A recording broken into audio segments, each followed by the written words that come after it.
Nel primo pomeriggio si è svolta tra le strade della frazione di Turri a Montegrotto Terme la rievocazione storica dell'arrivo dei Re Magi.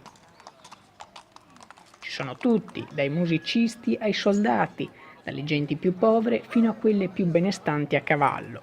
E poi ovviamente loro, i Re Magi, che hanno trasportato i loro doni sino alla stalla del nascituro collocata nel piazzale della chiesa.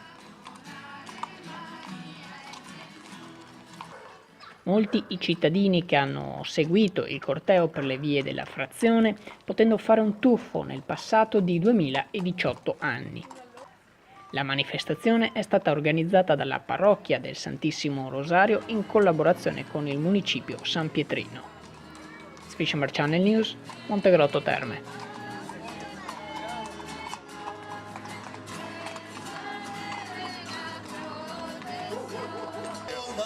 Spendere un po'